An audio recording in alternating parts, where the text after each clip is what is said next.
पुरानी धूल भरी किताबें जैसे छुपे हुए खतरनाक ज्ञान की कहानियां फुसफुसा रही थीं।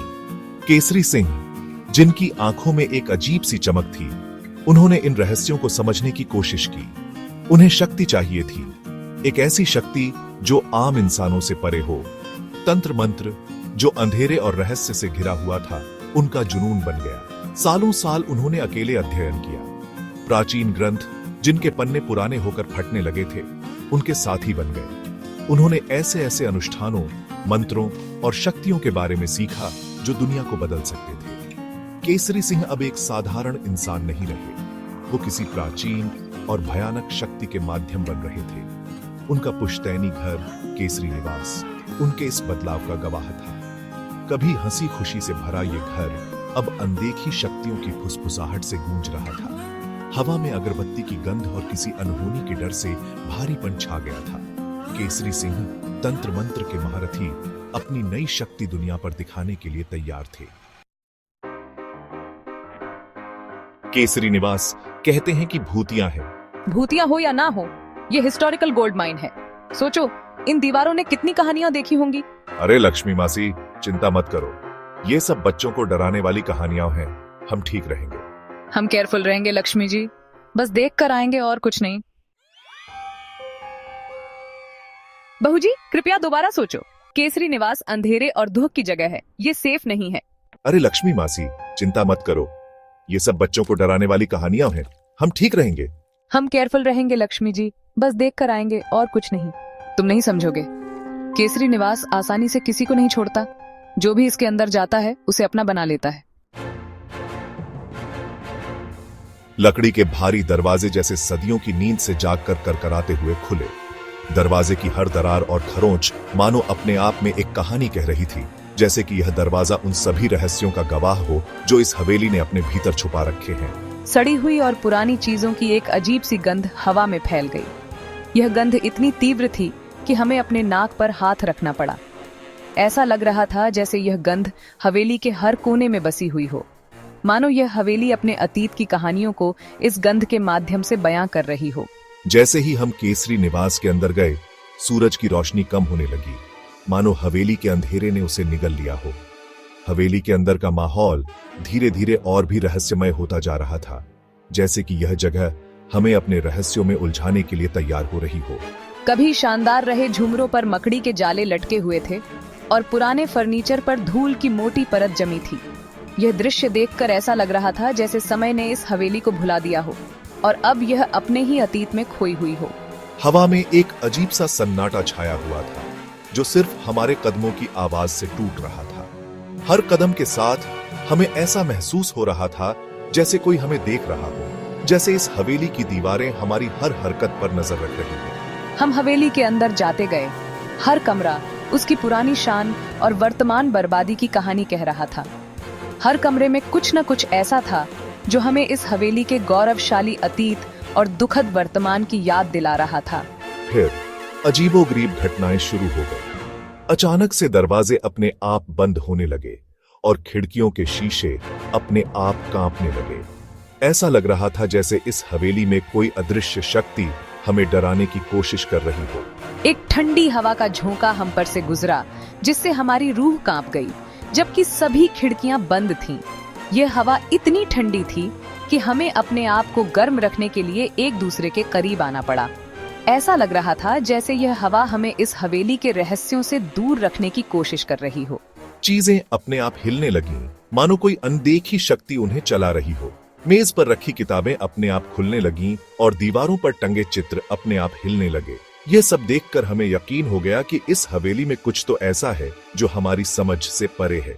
दीवारों से धीमी और डरावनी फुसफुसाहट सुनाई देने लगी, जो निराशा और पागलपन की कहानियां कह रही थी। यह फुसफुसाहट इतनी डरावनी थी कि हमें अपने कानों पर हाथ रखना पड़ा। ऐसा लग रहा था जैसे यह हवेली हमें अपने अतीत की भयानक कहानियों से रूबरू कराना चाहती हो। प्रिया को एक छुपा हुआ स्टडी रूम मिला, जिसकी शेल्फ्स पर तंत्र मंत्र की पुरानी किताबें रखी थीं। इन किताबों को देखकर ऐसा लग रहा था जैसे यह हवेली कभी किसी तांत्रिक का निवास स्थान रही हो, और इन किताबों में छुपे रहस्य अब भी इस हवेली में जीवित हैं। जैसे ही मैंने एक पुरानी किताब को छुआ, एक खौफनाक चीख ने सन्नाटा तोड़ दिया। यह चीख इतनी भयानक थी कि हमारे रोंगटे खड़े हो गए। ऐसा लग रहा था जैसे इस किताब में छुपे रहस्य अब भी जीवित हैं और हमें चेतावनी दे रहे हैं, जो पलक झपकते ही गायब हो गई। यह दृश्य इतना तेज था कि हमें अपनी आंखों पर यकीन नहीं हो रहा था। ऐसा लग रहा था जैसे यह परछाई हमें इस हवेली के और भी गहरे रहस्यों की ओर इशारा कर रही हो। ये अमित था।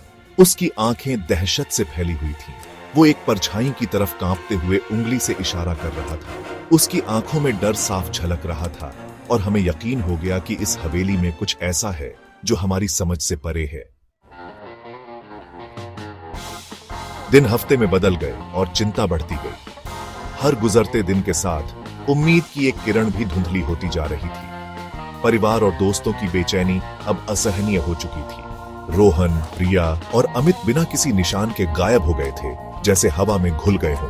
उनके जाने के बाद उनके घरों में एक अजीब सी खामोशी छा गई थी, मानो केसरी निवास के अंधेरे ने उन्हें निगल लिया हो। हवेली की दीवारें भी अब और भी डरावनी लगने लगी थीं, जैसे वो भी इस रहस्य का हिस्सा हो। उनके परिवार वाले घबराहट में पुलिस के पास पहुंचे, लेकिन पुलिस के पास भी कोई ठोस सुराग नहीं था। हर कोई बस एक ही सवाल पूछ रहा था, आखिर ये सब हुआ कैसे? उनकी मदद की गुहार मेरे कानों में गूंज रही थी। हर आवाज में एक दर्द था, एक उम्मीद थी कि शायद कोई चमत्कार हो जाए। एक अनुभवी अफसर होने के नाते मैंने कई मामलों को सुलझाया था, लेकिन इस बार मामला कुछ अलग था।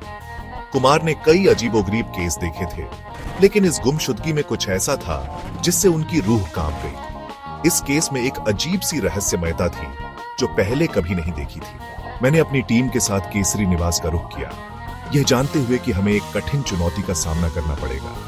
विशाल हवेली हमारे सामने एक खामोश पहरेदार की तरह खड़ी थी, जैसे वो हमारे हर कदम को देख रही हो, जो अपने राज छुपाए हुए थी।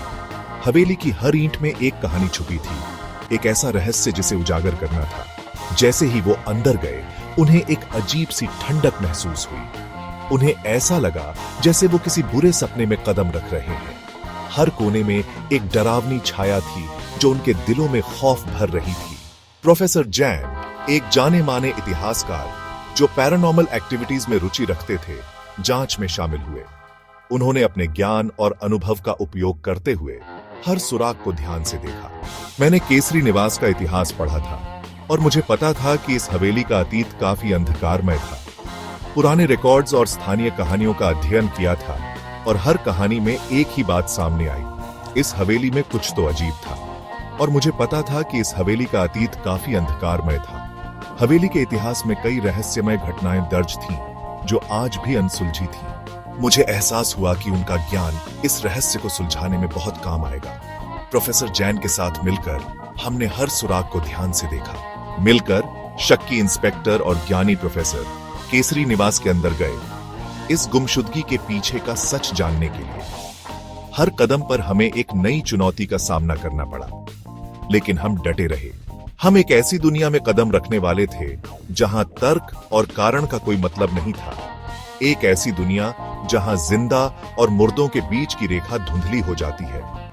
एक ऐसी दुनिया जहां जिंदा और मुर्दों के बीच की रेखा धुंधली हो जाती है।